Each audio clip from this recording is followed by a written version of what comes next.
Oilers Now digital content is sponsored by Legacy Heating and Cooling. No payments and no interest for a year. That's how you build a legacy. Hello, Frank. How you doing? Pretty good. How you doing, Bob? Good.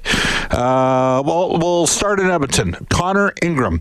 First appearance since last season in the NHL. Like Carter Hart, did not have an NHL training camp. Different reasons for the two players. I thought Hart was good yesterday too, but it is quite the storyline, and there's a lot of connections sort of interfacing with the Knobloch and Ingram families in the thriving metropolis of Imperial, Saskatchewan. Interesting stories, aren't there? It's an amazing story, and to think that this is the opportunity that Connor Ingram is getting to put it all back together again after what he's been through, battling through OCD, alcoholism, the loss of his mom, who was just such a big stabilizing force, and being a guy that for a period of time was a bona fide NHL starter, asked to carry the Arizona Coyotes and then Utah Mammoth. And you're right, the connection in Imperial, Saskatchewan, population 372, it's bananas to think that Connor Ingram's dad was Chris Knobloch's 7th grade homeroom teacher. I mean, it's off the charts. And so Mark Spector did a great job with his story, explaining some of those roots after the game last night, but he's got a great opportunity in front of him here to take the ball and run with it over the next few weeks if he can. Yeah, I mean, obviously, Frank, as you know, Bob Knobloch, Chris's dad, was, listening to my Golden Bears broadcast as far back as the 99, 2000, 2001 seasons. And Bob towers above Chris. He's about 6'7".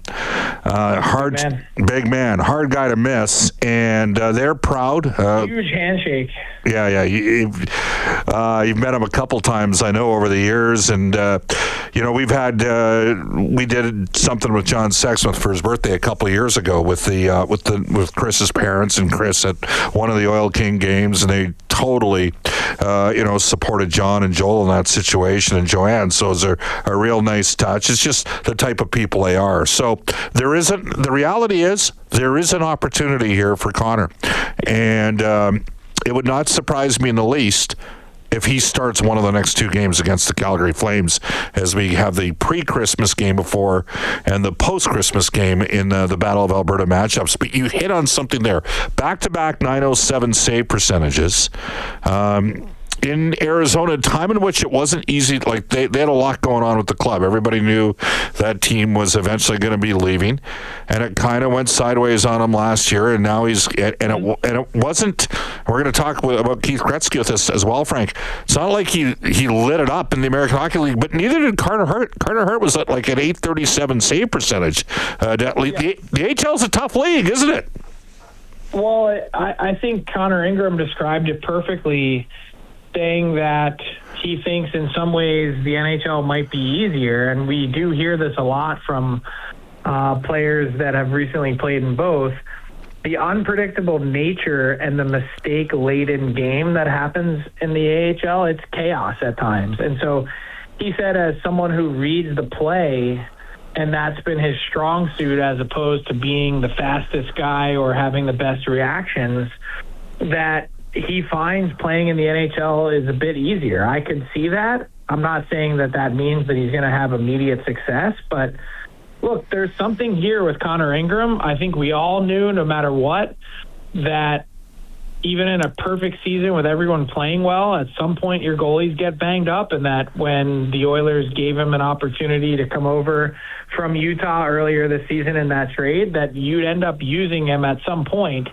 But I don't think anyone would have painted the picture exactly like this, with Tristan Jarry being the guy that's down and out for a few weeks, Cal Pickard not playing well, and Stuart Skinner in Pittsburgh. So it's been unpredictable in that sense, but I think what's in front of him, like, he's at least going to get a couple weeks of runway here to see if he can stick. And look, I don't think it's out of the realm of possibility, as much as the Oilers like Cal Pickard, that he flat out outplays Cal Pickard and he's the one that stays. Yeah. Well, we're certainly going to have a scenario where there's going to be a short-term addition, to say the least. One of the questions we have on the Ashley Fine Floors text line, and you can text us 780-451-8800. And the question is this the best we've seen Connor McDavid play? Back-to-back, first stars of the week. He's on a 10-game heater, 12 goals, 26 points. He's got a shooting percentage up to 18%. It was 3% earlier this year. He's now leading the league in scoring. I know McKinnon's got a couple games in hand, and Nathan McKinnon's about plus 236, but Colorado's simply on another level than everybody else. Yep. Their five-man unit, that one five-man unit is dominating teams. But McDavid, hey, man, the chase is on between McKinnon and McDavid. It's going to be awesome to watch. Connor's going, isn't he, Frank? This is the best hockey that he's played, at least in a calendar year. And I'll say beyond that, I said at the beginning of the season that Connor McDavid would win the Rocket Richard. And I think even with McKinnon touching 30 now, that McDavid's going to run him down in short order. Well, he's got to keep shooting. I mean, the Oilers have been, and it started the game at home against Jesper Wallstedt, where, McDavid passed off a couple shooting opportunities, and he's consistently put 5 or 6 shot attempts up per game, Frank. And frankly, he was unlucky not to have scored more than one goal against Minnesota Saturday. That's a good hockey club, by the way. All right, let's do some news and notes around the league. It is the NHL roster freeze. But before we got there, the LA Kings traded Philippe Danault to the back to Montreal, where he previously played. What was your take on what went down there? Surprise a bit, in the sense that they really tried to do everything they could to resist taking futures back. I know that they had talked to the Montreal Canadiens about a number of different current roster players, because that was their preference. The Canadians held firm for a guy that has 1 year left on his deal at $5.5 million and hadn't scored a goal yet this season.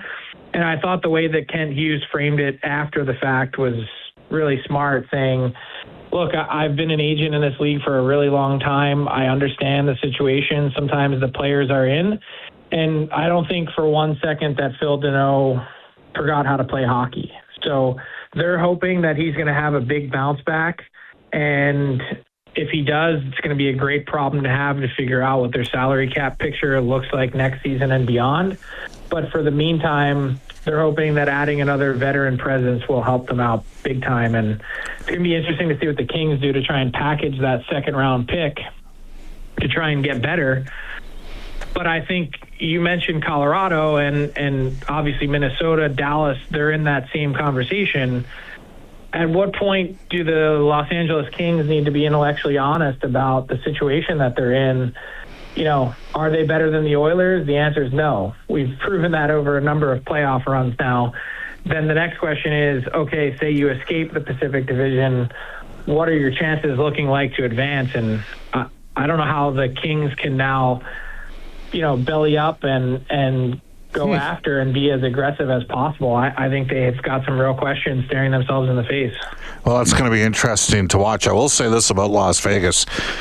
The Golden Knights did not have Jack Eichel. They did not have Shea Theodore. They did not have Aiden Hill. So they didn't have their best forward. They didn't have their best defenseman, a guy who's taken a further step forward this year, and they didn't have their number one goalie. And they were right there with the Oilers last night. Edmonton had a couple guys out, like, Wallman's going to play in the top four, Kapanen will play third line right wing. But that's not Eichel, Theodore, and Hill. I think Vegas is a different team, and it's going to transition us into another team that's a different team as a result of who they don't have, referring to the second team, and who Vegas now has. So now we're going to talk about Vegas and the Maple Leafs. I think Vegas is better because they've got Marner. And even though he hasn't killed it offensively yet, he's a heck of a two-way player. He can, kill penalties and he can create. And I think they're going to be I think they're a better team than last year's team. They're going to be tough to beat in the Pacific Division. So that's my opinion. What do you see in Vegas right now, Frank? Yeah, I could see that for sure. I think they haven't really put it all together from start to finish this season. we've seen it for 5 and 6 game stretches and not a lot beyond that. The Leafs are a totally different story. Yes. Unlike Eichel or unlike McDavid or unlike some of these other superstars, none of those guys have ever slumped, and I'm using air quotes when I say that, the way that Austin Matthews has for 2 straight seasons now. So you can say whatever you want about Mitch Marner not being there, but he was there last season, and Austin Matthews was still very average. And you can say whatever you want about the injuries, so long as he continues to not provide context or explanation, the coach continues to be critical and ask for more, and he plays games in the lineup. I think you have to park that storyline. He has been, by his own standard set, a very average player. And, just for context, Matthew Schaefer, an 18-year-old defenseman, has more points this season than Austin Matthews, leading them today to fire their assistant coach in Mark Savard. And, what's that going to accomplish? Yeah, the Leafs power play is 32nd or last in the East, but Mark Savard is not the problem in Toronto. And by the way, Mark Savard and Craig Berube are tight. They're really tight. So this is a shot across the bow saying everyone needs to wake up. And I can't imagine that anyone's feeling too good about themselves in Toronto today. It's interesting to say the least. One more here on another team. Chicago wakes up today with the lowest winning percentage in the league. How much of this is just a drop? We've seen Buffalo win 6 straight games. It's a GM bump? Well, it actually started before they made the change at manager. But in Chicago's case... 3-0 before the change and 3-0 after the change. Conversely, in Chicago's case, is this just a byproduct of losing their 2 best young forwards? Obviously, Bedard, who, would merit serious consideration for Team Canada, and Frank Nazar, who you love. Yeah, look, I think Connor, how could it be anything but that? Right. Connor Bedard was one of the 5 best players in the league. And Frank Nazar had been banged up the last few weeks, had a hip pointer, was really sore trying to play through it, actually just started to find his game again the last 2-3 games, looked pretty good, and now he's out for a month. So the Hawks are drifting back toward lottery land, and a couple things feel different about this season. One is that promise that they showed with Bedard clearly being the real deal. Yep. So that's one. And 2, their team is still really kind of half-baked. I think this World Junior is going to be really interesting on both those fronts. They've got Anton Frondell playing for Sweden, Vaclav Nestrazil, who is the forgotten Hawks first-round pick. Mason West was on one end of that round. Frondell was on the other. And Nestrazil was in the middle. He's going to play a Top Gun role for Czechia, who's a medal favorite. And, you've got some other interesting pieces. AJ Spellecy is is an energy guy. But then now, if you're Kyle Davidson, you're going to that tournament not just looking for your guys. You're looking for... hey, who's the next roll the dice any which way these 3 guys come out of the chute? Keaton Verhoff, Gavin McKenna, or Ivor Stenberg. All 3 of those guys are playing in the tournament. So it's an interesting next few weeks for the Hawks as they try and regroup and figure out what they have and what they don't. I would say this, there's been a history of forwards being able to achieve ahead of their age group in that tournament. It's hard for defense to do that. Sometimes there's just a reluctance from the coach to put the defenseman in that position as a draft eligible. The same is true at the NHL level. That to me is the most disappointing part of Chicago's season is Vlasic, Levshunov, and Sam Renzel have really had, their season come together in fits and starts. And so if you're looking at some of their top-end forwards coming together, it's been a lot more difficult for them on the back end, which I think is just kind of natural NHL development. Frank, awesome stuff. Tell us about Frankly Hockey. Yep, we're into week 3 with my new co-host, John Butchergross, and one more show before the holidays. That'll be on Tuesday, 10 a.m. Mountain Time on Victory Plus YouTube and X. So wherever you want to watch it, we got it. We got everything covered. We hit on 26 of the 32 teams today in the show at some point or another. Awesome stuff. Frank, thank you for joining us on Oilers Now. Happy holidays. See you, Bob.